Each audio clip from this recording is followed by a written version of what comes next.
Espero que estén bien. Entonces deben tener una hojita como esta que vamos a estar usando para estudiar hoy. Entonces nosotros estamos siguiendo el estudio de la tentación, ¿verdad? Estamos estudiando a través de este libro de John Owen que habla de victoria sobre el pecado y la tentación. Y ya estamos en la tercera semana del estudio de la tentación. Y ¿quién se acuerda algo de lo que hemos estado estudiando las últimas 2 semanas? ¿Qué han aprendido sobre la tentación?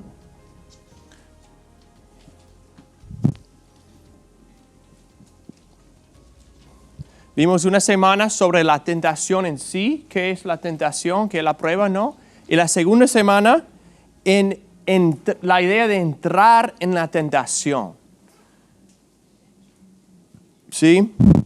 Entonces, quizás quiero pedir que alguien lea esa primer definición ahí de la tentación para revisar, ¿ok? La tentación. ¿Alguien que lo puede leer en voz alto? Hermana. La tentación es una invitación maliciosa que ataca fuertemente por medio de nuestras atracciones o miedos, con el propósito de que pequemos. Sí, entonces hemos dicho que la tentación es una invitación a pecar, ¿no? Es una invitación a pecar y que ataca por medio de nuestras atracciones y miedos, ¿no? Que usa las codicias, los deseos entre nosotros para atacarnos. Ok, muy bien. Segundo, hemos hablado de entrar en la tentación, ¿no? Y que hay una manera en que te puede estar afuera la tentación, pide que cambia de repente, que entra donde estamos nosotros. Entonces, si alguien puede leer la segunda definición que está ahí, de entrar en la tentación. Entramos en tentación cuando una tentación no solo llama a la puerta, pero la dejamos que entre y converse con nuestro corazón, razone con nuestra mente y atrape nuestras emociones. Ok, muy bien. Entonces, la semana pasada me encantaba esta cita de John Owen porque habla de la tentación como alguien que está en la puerta y está tocando, ¿no? Y está en la puerta y que no lo está llamando. No sé, en Panamá, donde yo aprendí español, siempre decían buenas. Entonces, alguien venía a la puerta y estaba abierta y decían, buenas, buenas. No sé en sus países si dicen así, pero así era, ¿no? Entonces uno a veces no tocaba, solo decía buenas. Entonces imaginamos la tentación que está fuera de nuestra casa o de nuestra vida diciendo buenas, ¿alguien por ahí? ¿Sí? Y que la tentación llega de estar afuera tocando a la puerta cuando nosotros dejamos que entre y nosotros empezamos a conversar con ella. Dejamos que empiece a razonar con nuestra mente. Que nosotros creemos lo que está diciendo. La semana pasada hablamos de las tentaciones como la necesidad y la vez de la oportunidad. Sí. De esa necesidad. Y ahí si llega esa oportunidad, después la justificamos. Exacto. Estaba justo pensando. Aquí en los Estados Unidos, antes había muchas personas que andaban, bueno, igual en sus países creo, que había personas que andaban de casa a casa vendiendo. Y quizás vendían cuchillos de cocina. O quizás alguna vez como avispadores, ¿sí? Para la casa. Y lo que hacían ellos, entraban y tocaban y decían, mira, tengo esta máquina increíble que puede resolver todos tus problemas. No, y que mira y quizás lo probaban en tu alfombra y salía toda clase de suciedad. Y uno dice, sí, verdad, lo necesito. ¿Sí? Y es igual con la tentación, que juega a lo que sentimos son nuestras necesidades. Juega con nuestros deseos que nosotros tenemos. Aquí dice, conversa con nuestro corazón, razona con la mente. ¿Sí? Que la tentación llega a ser algo que pensé, es razonable. Eso sí tiene razón. Yo debo pecar de esa forma. Yo tengo la necesidad de aquello. ¿sí? Y que atrapa nuestras emociones. Entonces es muy interesante porque la tentación es engañoso y nos atrapa, ¿sí? Por cosas que ya están adentro de nosotros. Y creo que esa definición es muy importante porque debemos saber que la tentación no empieza al momento de pecar. Yo he escuchado a muchos hermanos que dicen, no sé qué pasó, como que estaba andando bien y de repente, ¡pum!, me caí.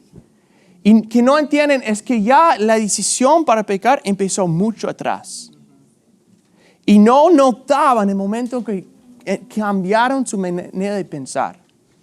No notaban que empezaban a creer mentiras. Empezaban a sentir, oh sí, yo necesito eso. Sí, eso suena bien. Y quizás horas antes de pecar, ya estaban su mente, estaban ahí, ya había entrado la tentación en su casa. Y ya, entonces es muy importante que entendamos esta definición y además por el punto de hoy, el punto principal que vamos a estar viendo, tenemos que mantener esta perspectiva. Que el pecado, bueno, la tentación, y como vimos la semana pasada, el pecado al final empieza cuando dejamos que entramos en tentación. Entonces, el punto principal de hoy está ahí en su hoja. La verdad es que todo que vamos a hablar de hoy. Entonces, si salen hoy y solo aprenden este punto, ya he logrado mi meta. ¿Sí? Porque el punto principal es que es el gran deber de todos los creyentes usar toda diligencia en los caminos que Cristo ha designado para que no entren en la tentación. ¿Ok? Entonces, el gran deber de ¿quiénes? Todos los creyentes, usar toda ¿qué? Diligencia en los caminos que Cristo ha designado para que no entran en ¿qué? La tentación. Entonces, es muy interesante, para empezar este punto, Owen usa el versículo de Mateo 6:13 que hemos estado viendo. Ajá. Todo que a veces he escuchado a personas que igual no saben qué es diligencia y todo eso. Sí, súper bien. Definiendo como algunas cosas, ¿cómo explicarías qué es usar toda diligencia? Sí. Bueno, nosotros la semana pasada hablábamos del jugador Messi, ¿no? Que él es un profesional de los top, ¿no? Entonces, si uno va y investiga la vida de Messi, o cuál es el jugador de ese nivel, uno va a ver diligencia en su vida. Uno va a ver que se levantan a cierta hora, se acuestan a cierta hora, que comen estas cosas, eviten comer tales cosas. Ellos van al gimnasio, no solo van, pero tienen un horario diario y también de semanal de lo que tienen que hacer. Tantos de esto, de aquello, del otro. Ellos tienen una vida de diligencia en que ellos están viviendo con un plan y están llevando a cabo ese plan. Están vigilando por todo lo que están haciendo.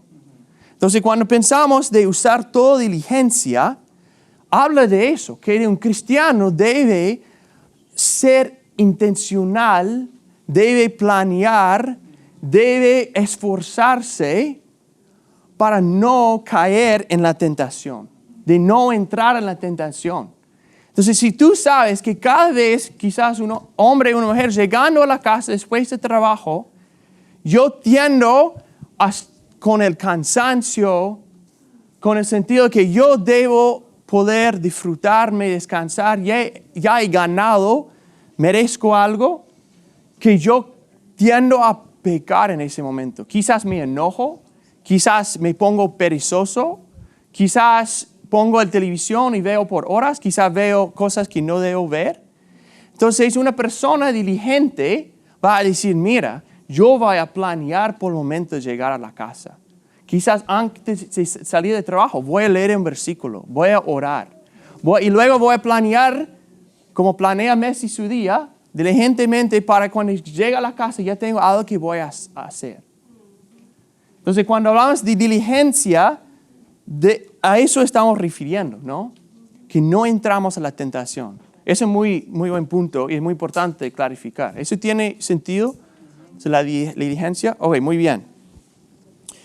Ok, Entonces, usando entonces el ejemplo de Mateo 6:13, si nosotros debemos orar a ese fin, que Dios no nos deje caer en tentación, si debemos orar que no caemos en tentación, también debemos ser diligentes para no caer en tentación.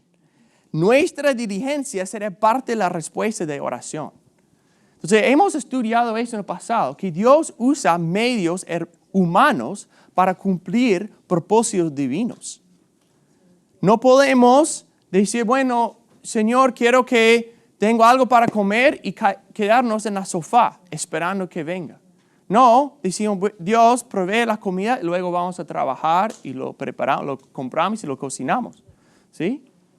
Entonces, Dios usa medios humanos para cumplir sus propósitos. Entonces, sí debemos estar orando. Dios, ayuda que no caiga en tentación. Pero a la vez debemos decir, ok, ¿cómo puedo ser diligente en evitar la tentación? Ahora, si nosotros pensamos del ejemplo de Messi, quizás pensemos, bueno, eso es una carga, ¿no? Eso es algo demasiado difícil. ¿De verdad tenemos que ser tan diligente para evitar caer en la tentación? ¿Que entramos en la tentación? Y eso es más o menos la pregunta aquí. ¿Realmente entiendo eso? ¿O en verdad creo que Owen exagera un poco?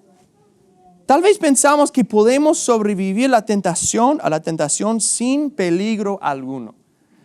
Entonces, Owen nos llama a considerar algunas cosas para que entendamos la importancia de evitar no solo el pecado, pero entrar en la tentación.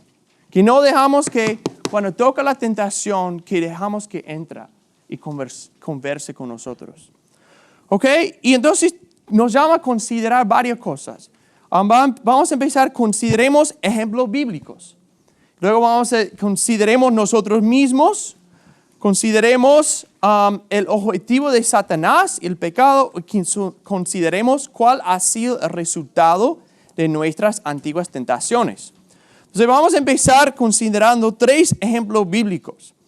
Y él habla que él nos llama, dice, tiene frase, de que consideramos los resultados de los hombres buenos en la Biblia. Porque es muy interesante, si vamos y fijamos en ellos, bueno, debemos tener cuidado. Entonces, primero pensando en Adán. Y Adán fue creado sin pecado en él. Sin esa naturaleza pecaminosa, sin el mundo externo presionándolo. ¿Y qué pasó con Adán? Adán y Eva, Satanás se acercó y hacía la tentación. ¿No? ¿Y qué pasa? Que se acerca y empieza a decir, ¿no saben lo que recibirían si tomaban y comían este árbol? Y es interesante, ¿qué pasa con Adán y Eva? Se quedan ahí escuchando. Y es muy interesante, si ven el pasaje, buscan Génesis 3,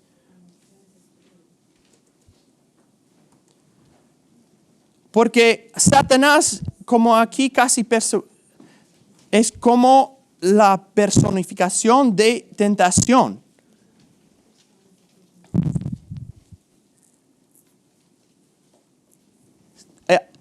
Eva dice, bueno, no debemos comerlo ni tocarlo, no. Y el versículo 3:4, la serpiente dijo a la mujer, ciertamente no morirán, pues Dios sabe que el día en que él comen, se les abrirán los ojos y ustedes serán como Dios, conociendo el bien y el mal. Entonces, ¿qué pasa en el corazón, la mente de Eva? Cuando la mujer vio que el árbol era bueno para comer, que era agradable a los ojos y que el árbol era deseable para alcanzar sabiduría, tomó de su fruto y comió. También dio a su marido que estaba con ella. Entonces, vean ahí cómo juega en la mente y el corazón de Eva. Que ella dice, es bueno para comer, es agradable a los ojos. ¿Sí? Deseable para alcanzar sabiduría. Entonces, nuestro primer ejemplo, y Owen dice sobre el ejemplo. Nosotros lidiamos no solo con un diablo astuto, aquí Satanás tentándola, pero también con un mundo maldito y un corazón corrupto.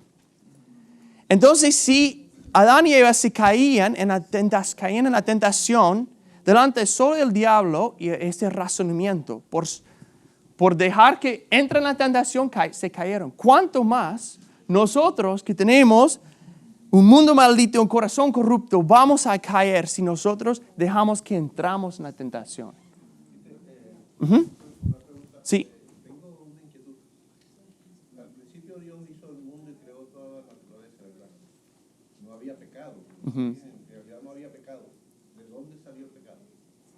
¿De dónde creció ese pecado? No éramos, no había pecado en el mundo. No, claro, eso es súper buena pregunta.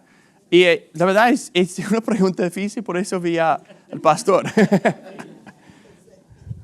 Sí, yo creo que una de las cosas importantes que hacer es definir que otras formas en que se ha hecho la pregunta es de dónde viene el mal, de dónde viene el pecado, es lo mismo, ¿no? Definir qué es el mal y entender que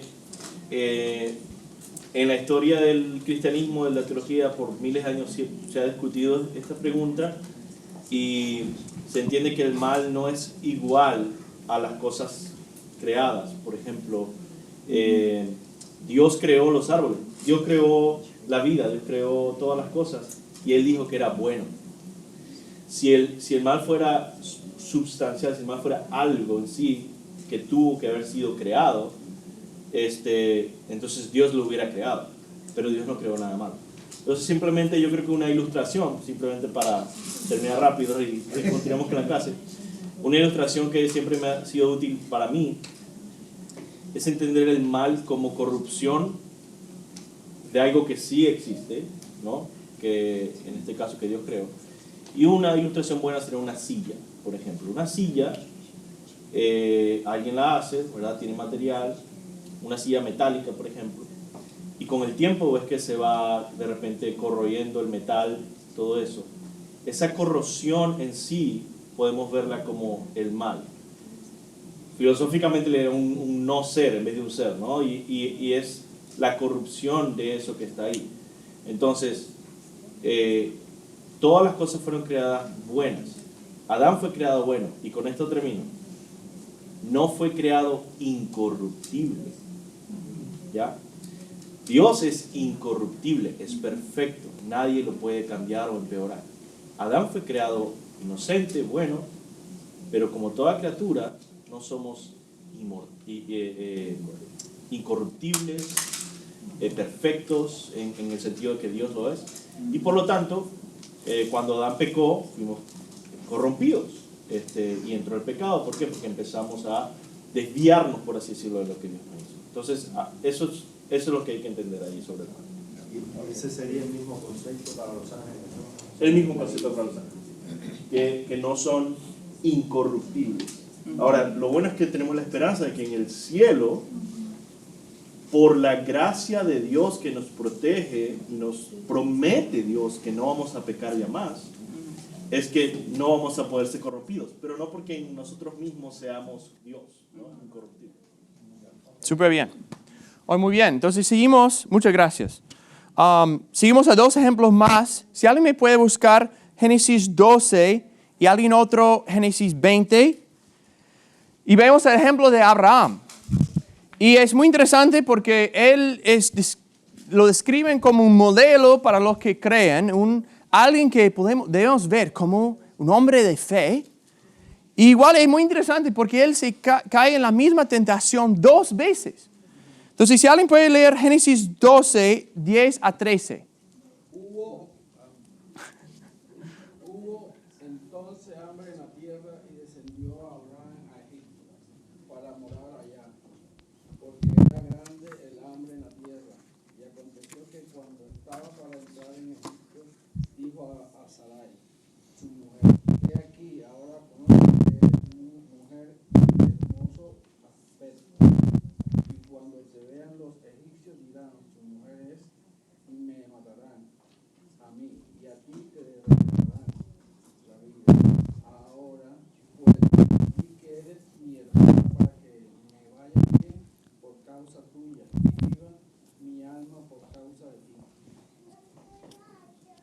Muy bien, entonces él va a Egipto y aparentemente su esposa era una mujer muy bonita y él decía, mira, si ven a ella, ellos me van a matar a mí para poder tener a ella.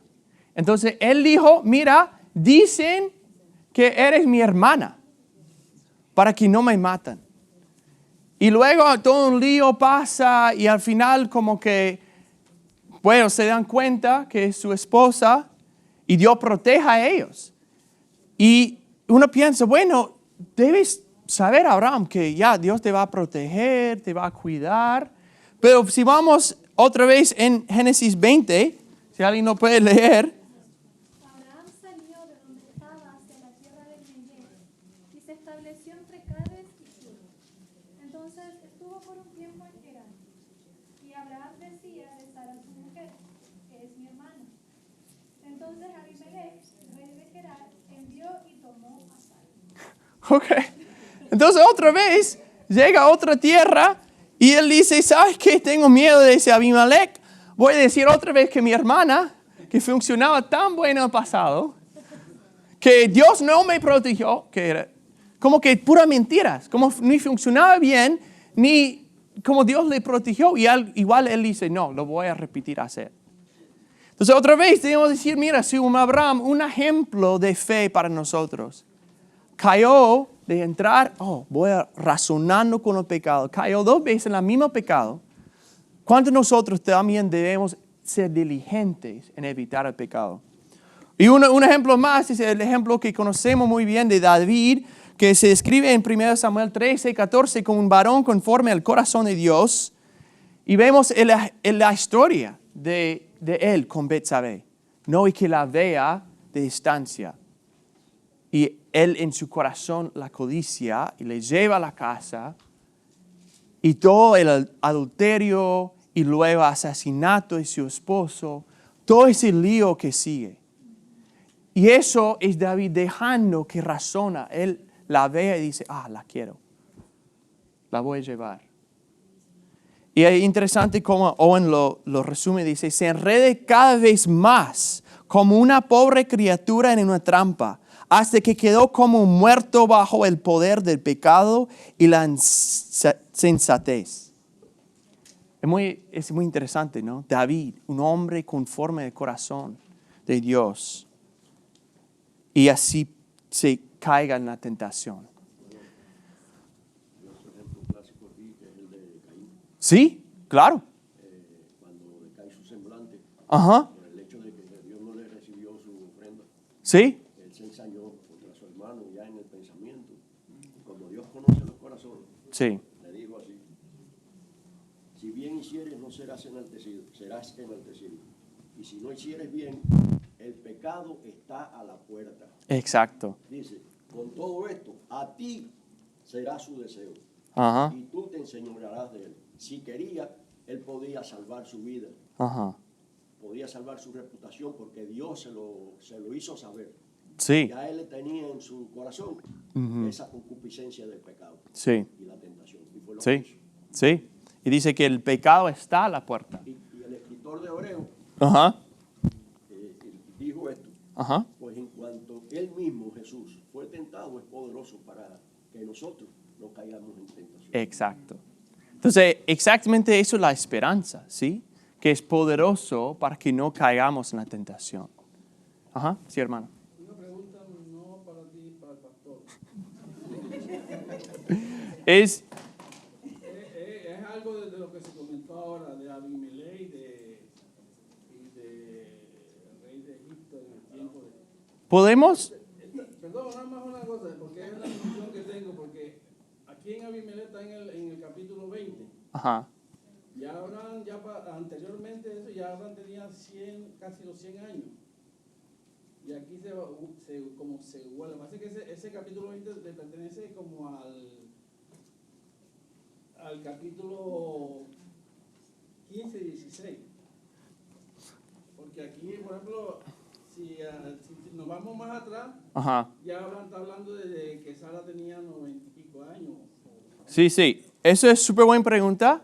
Hay respuestas que sí pueden ayudar en entender eso, pero como está saliendo un poco del tema de hoy, quizá podemos tocarlo después, ¿sí?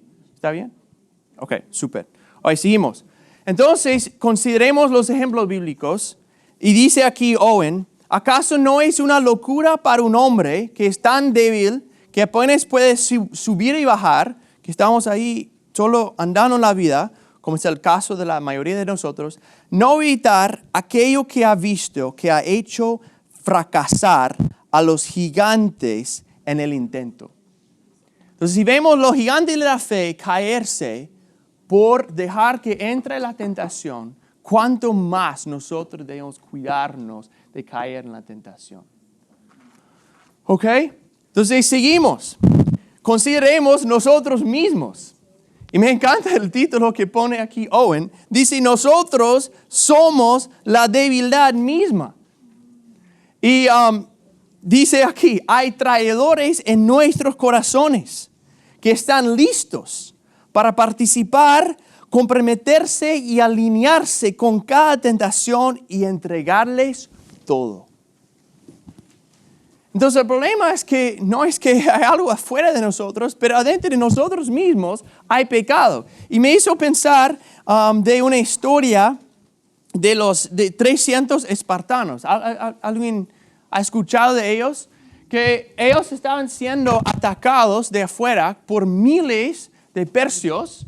Y al final, como llegaban a un punto que está como que había una pequeña entrada a su tierra. Y estaban todos los persios atacando de afuera. Y 300 espartanos, que eran uno de los guerreros más equipados, preparados, ¿no? Estaban aquí justo a la entrada. Y por los 300, ellos podían defender esta entrada, porque era muy pequeño y era todo como imposible de subir. Bueno, quizás saben la historia, pero había un viejito, un hombre que tenía mucho tiempo ahí, que se llamaba Efialtes. Y él sabía desde, de su niñez, que había un pequeño camino que pasaba por todos lados, como de cabras o algo, que pasaba por todos lados y al final bajaba atrás de los soldados acá de esa entrada. Y lo que pasó, bueno, los espartanos sabían de ese camino, pero sabían que los persios no iban a saber del camino. Y pensaban, bueno, si podemos defender eso, nunca van a poder llegar acá. Bueno, ese hombre, Efialtes, que era espartano, él llegaba a los persios y quizá por alguna cantidad de dinero, les enseñaba a ellos este camino. Al final, entraban por atrás y ya los espartanos se quedaron, bueno, la verdad, todos murieron, que peleaban hasta su muerte. Y era por un espartano que enseñaba al enemigo la manera de atacar a ellos. Y entonces nosotros somos iguales. Que nosotros tenemos traidores en nuestros mismos seres, nuestros mismos corazones. Y hemos estado hablando de eso desde el estudio de Romanos 6.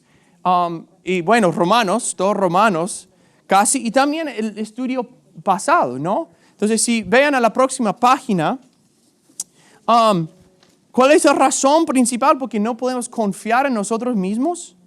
Es que nuestro corazón es engañoso. Y todavía tenemos el pecado remanente en nosotros.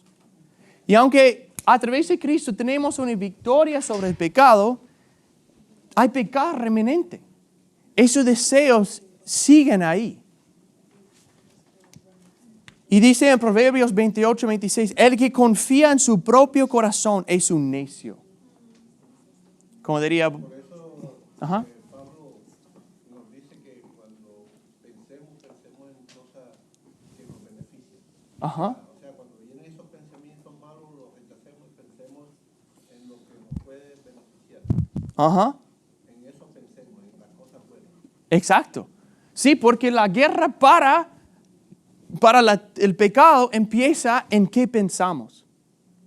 Y que debemos pensar, como dice el hermano, exactamente en cosas buenas, en cosas puras. Sí, porque ahí empieza el pecado, en nuestros en nuestros pensamientos. Porque dice que el que confía en su propio corazón es un necio, pero el que anda en sabiduría será librado. Y otra vez, regresando a la definición de la tentación, es que ataca por medio de nuestras atracciones y miedos. Entonces, lo que ya está en nosotros, y a veces hasta ataca cosas buenas, dándonos como, bueno, puedes recibir eso por una manera pecaminosa. Entonces, una atracción bueno resulta en un pecado porque dice, mira, nos da un medio pecaminoso para recibirlo. O por nuestros miedos. Y quiero que fijen eso. Yo creo a veces los miedos pueden ser una manera más eficaz de atacarnos que nuestras atracciones. Porque nosotros podemos decir, bueno, eso es un pecado, ya yo no voy a caer en eso. Pero los miedos son una manera muy eficaz que Satanás y nosotros hemos llevado a pecar. Porque lo razonamos, que no quiero que pase eso. Yo quiero proteger a mi hijo, a mi hija. Yo quiero no perder mi trabajo. Entonces voy a ir y tomar con mis compañeros de trabajo. Si echamos un poquito más atrás de la ilustración que usted Sí. hizo ahí, nos damos cuenta que Diomedes no se fijó en el pecado del compañero. Ajá. En él crecía un pecado y era el odio. Sí. Cuando él lo rechazó, él lo dijo, ahora me voy a vengar. Ujú. Voy contra los enemigos del mundo. Entonces, creo que esa ilustración es buena porque nos está enseñando Ujú. que no debemos de descuidar a nuestros hermanos. Si vemos una cosa, un pecado o algo así, tenemos Sí. que orientarlo. Sí. Porque si no nos va a perjudicar a todos. Sí. Sí, ese es súper buen punto. Y es saber que no solo la tentación empieza en nuestra mente para nosotros, pero para nosotros, nuestros hermanos. Entonces, cuando vemos que hay un deseo pecaminoso que está creciendo, un miedo pecaminoso que está creciendo en alguien, que nosotros decimos, eso les va a llevar a pecado. Entonces vamos y decimos, mira hermano, eso no está bien como estás pensando, ese deseo que está controlando no está bien. Sabiendo que ahí empieza la tentación. Ajá. Quizá puedo aplicar ese mismo Sí. ejemplo, como tú estabas tratando de usarlo como una ilustración del corazón de uno, ¿verdad? Sí. Uno mismo. Pensar, ese hermano que uno está descuidando, usándolo como ilustración de uno, es de repente un área de la vida de uno que está descuidando. Y al final uno dice, no, en esto estoy bien, y en esta parte, bueno, estoy aquí un poco más relajado, en esta parte de mi vida estoy así. Y por esa parte que va a venir muchas veces la tentación. No, exacto. Sí, exacto. Y nosotros, sí, ese es un súper buen punto. Y eso que habla de la diligencia, y también habla en Gálatas sobre poner como la armadura de la fe. No es la armadura que no voy a hacer tal cosa, porque nos va a atacar por otro lado. Es la armadura de la fe. Entonces, es una importancia de estar en la iglesia con los hermanos, de leer la palabra, de estar en oración. Porque ahí podemos defendernos. Ok, entonces, estamos hablando de tentación que está en nosotros. También es algo que tenemos que entender que la tentación oscurece la mente. Y primero, oscurece la mente al fijar los pensamientos en el objeto el cual inclina. ¿Qué significa eso? Que que la tentación llena la mente tanto, y el deseo para eso, o el miedo, otra vez, nos llena tanto que no podemos pensar en ninguna alternativa. Entonces nosotros no estamos dándonos cuenta que decimos, bueno, yo puedo aguantar la tentación, pero no entendemos que cuando dejamos que entra a la puerta, que empieza a llenar la mente. No pensamos en otra cosa. Yo me acuerdo de una vez justo estaba con mi hermano, estábamos manejando de un lado al otro y estábamos en el freeway y ustedes saben como siempre hay unos señales ahí que tienen, no sé, restaurantes y tiendas y todo. Y ahí tenían como una foto de una hamburguesa grandote, riquísimo. Y era interesante porque yo me acuerdo como a ese instante yo lo vi y en ese instante sentí un hambre. Como no había sentido nada de hambre y de ver la hamburguesa ya sentí hambre. Y lo chistoso es que lo comenté a mi hermano y él dijo, a mí exactamente igual. Como lo vi tenía hambre. ¿Sí? Entonces, así funciona con el pecado, ¿no? Es muy interesante el ejemplo de Esaú bueno, vamos rápidamente a Génesis 25.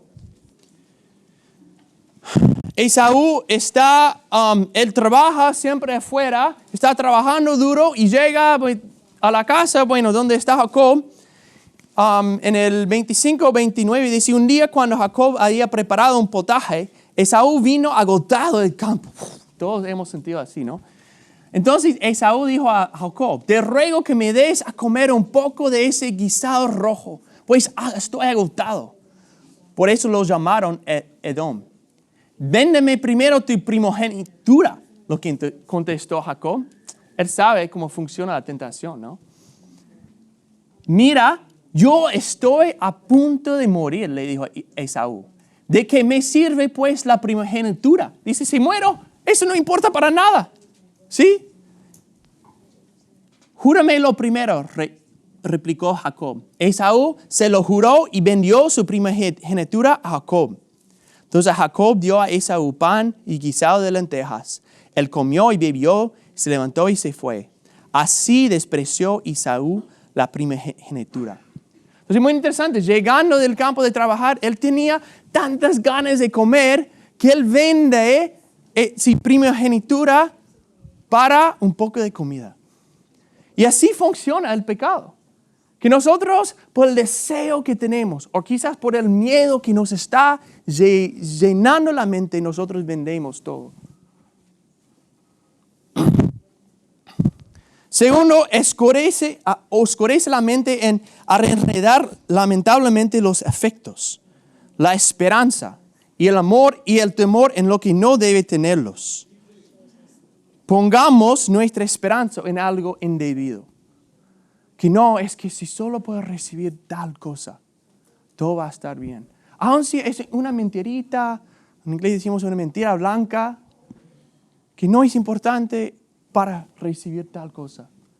Entonces lleva a nuestras esperanzas, a nuestros amores, nuestros temores.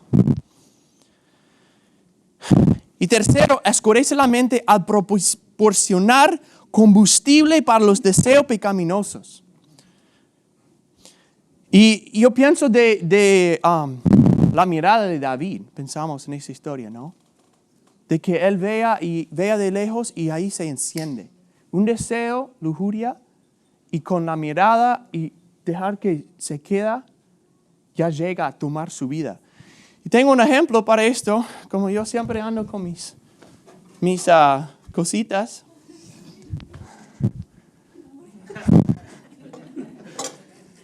Y aquí, bueno, hay que hacerlo bien. Aquí tengo un líquido, sí, como agüita, que, bueno, no es nada. Y aquí tengo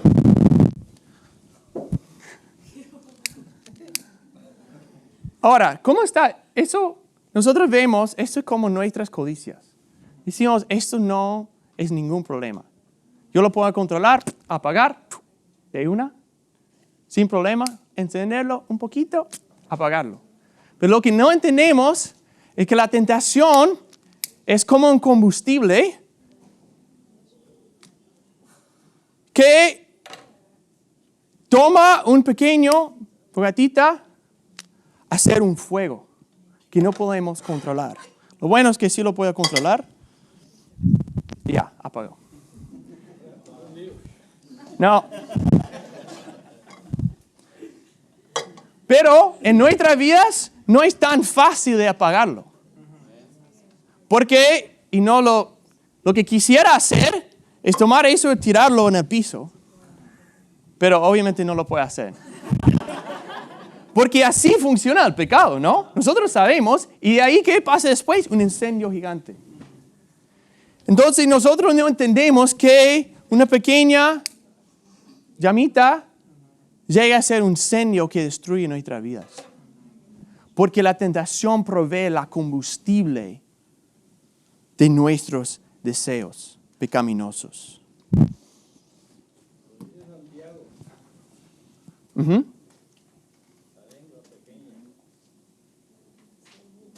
Exacto.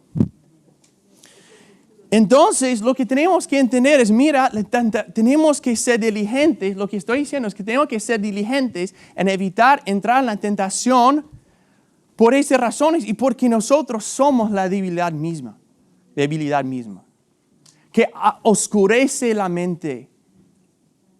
Que provee algo pequeño que podemos controlar, hacer algo que nos consume y que nos destruye.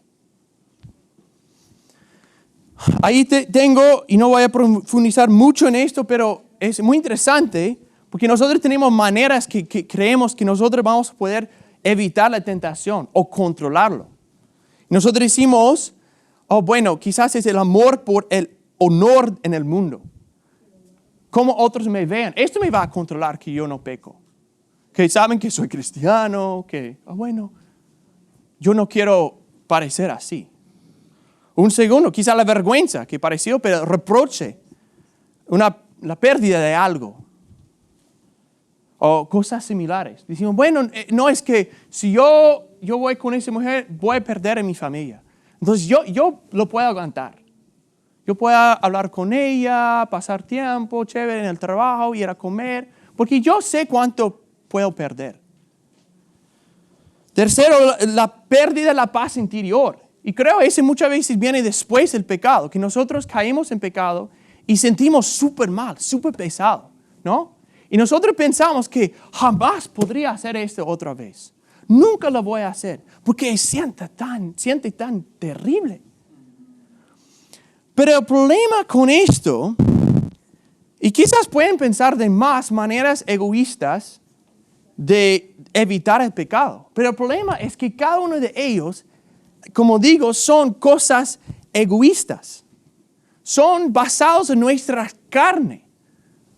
Yo no quiero perder eso, entonces no lo voy a hacer. No quiero parecer mal para mí mismo y no lo voy a hacer. Y el problema es, aquí lo tengo, nuestra carne prioriza la satisfacción inmediata más que la satisfacción futura. Entonces yo voy a caer en pecado para recibir algo en este momento, aun si me va a dañar en el futuro. Que el pecado, la tentación, la codicia siempre es como el vendedor a la casa. No, cómpralo hoy. Y viene con otra cosa y otro acá. Hoy, tiene que comprarlo hoy. Porque sabe que en ese momento los deseos están atraídos. El corazón está ahí, el razonamiento está en mentiras. Entonces, debemos ser cuidadosos de eso. Porque si solo estamos evitando el pecado por el impacto que tiene en nuestra comodidad, vamos a caer. Porque es el egoísmo contra egoísmo. Y no puedes luchar contra el pecado por el egoísmo. ¿Sí? Muy bien. Ya vamos casi acabando. Tercero, consideremos el objetivo de Satanás y el pecado. Eso es muy serio. Porque nosotros debemos pensar, y no voy a profundizar tanto en esto, pero la verdad es el objetivo de Satanás y del pecado es la deshonra de Dios y la ruina de nuestras almas. Entonces, cuando decimos, eso no importa tanto, yo puedo jugar con el pecado, yo puedo razonar con ese miedo. Nosotros estamos jugando con la deshonra de Dios, de nuestro Creador, de nuestro Salvador. Nosotros estamos jugando con la ruina de nuestras almas. Y como ya vimos, el pecado oscurece la mente. Nosotros sentimos, yo puedo llevarlo hasta este punto y no más. Pero somos engañados por el pecado que nos lleva aquí. Está el fuego tan grande que no lo podemos controlar. Llena tanto la mente que no podemos razonar. Ya hemos empezado a creerlo y nos va a llevar. Entonces estamos jugando con la deshonra de Dios y la ruina de nuestras almas. Y tanto más, la ruina de tantas, el impacto que puede tener en muchas alrededor de nuestra iglesia. Y al final deshonra a Dios. Y cuarto, consideremos ¿Cuál ha sido el resultado de nuestras antiguas tentaciones? Entonces, no sé cómo ustedes, pero yo puedo pensar en momentos en mi vida cuando yo he dejado que la tentación entra a mi casa, que yo escucho a ella, razona con mi mente, con mi corazón, y el resultado de eso, el impacto en mi vida con el Señor, el impacto en otros, el daño que ha causado, la facilidad de que yo me caigo más que esperaba, que hago cosas que jamás pensaba que iba a hacer. Entonces, solo de reflexionar en nuestras vidas, debemos decir, mira, sí tengo que ser diligente en evitar que no caiga en la tentación. Y pienso de mi papá siempre me decía, especialmente hablando del lado del pecado sexual, que nunca he renunciado de no tener algo, de poner límites, de no hacer tal cosa por evitar la tentación. Nunca me he renunciado de eso, pero sí me he renunciado por no tomar pasos que debía haber tomado, que por no cuidarme como debo. Y creo eso es tan cierto, ¿sí? Podemos pensarlo en nuestras vidas, porque el pecado destruye. Entonces, el punto principal de hoy es el gran deber de todos los creyentes, usar toda diligencia en los caminos que Cristo ha designado para que no entran en la tentación. Entonces, pensando otra vez del ejemplo de Messi, un hombre diligente en su deporte. ¿Para qué? Para ganar un Copa Mundial, algún dinerito. ¿Cuánto más nosotros que somos comprados con un precio, que servimos a nuestro Rey, debemos ser diligentes para evitar entrar en la tentación? Entonces la pregunta para nosotros es, ¿cómo debes crecer en diligencia para no entrar en tentación? ¿Hasta dónde o quizás dónde, en cuáles áreas has dejado que la tentación entre y converse con tu corazón? Y estoy seguro que aún todos podemos evaluar nuestro corazón y ver, mira, en esta área estoy creyendo una mentira. En esta área estoy dejando que una atracción al mundo me lleve. Estoy dejando que ese miedo me controle. Bueno, hay una exhortación que Pablo le da a la iglesia de Filipenses Ajá. para que ellos estén siempre preparados en cuanto a todas estas cosas. Uh-huh. Y él les dice, por lo demás, hermanos, todo lo que es verdadero, todo lo honesto, todo lo justo, todo lo puro, todo lo amable, todo lo que es de buen nombre, si hay virtud alguna, si algo digno de alabanza, y esto pensad, lo que aprendisteis y recibisteis y oísteis y visteis en mí, esto haced, y el Dios de paz estará con vosotros. Amén. Amén. Eso es lo que debemos hacer, siempre buscar el consejo de Dios, que es su palabra. Exacto. Sí. Sí, y es una súper buena palabra. Y quiero terminar con Romanos 6, 1 a 2, que conocemos. ¿Qué diremos entonces? ¿Continuaremos en pecado para que la gracia abunde? Todos juntos. De ningún modo. Nosotros que hemos muerto al pecado, ¿cómo viviremos aún en él? Entonces ahí tenemos la promesa del Señor, que hemos muerto al pecado. Que no hay ninguna tentación, que Dios no nos da la gracia para dejar que no entre. Pero muchas veces ese momento está a la puerta. Está en el momento que toca en nuestros corazones. Entonces, hermanos, vivimos conforme de cómo somos, muertos al pecado. Amén. Vamos a orar. Padre Santo, te damos gracias por hoy, Señor. Te damos gracias por tu palabra que es tan eficaz, Señor. La verdad, viendo eso, convence a nuestros corazones, Señor. Pedimos como David, Señor, que buscas nuestros corazones, Señor. Que revelas si hay algo mal en nosotros, Señor. Ayúdanos a caminar en tus caminos, Señor. Señor, denos corazones que odien el pecado, Señor. Que luchen contra la tentación y que viven para tu gloria, Señor. En el nombre de Jesús. Amén.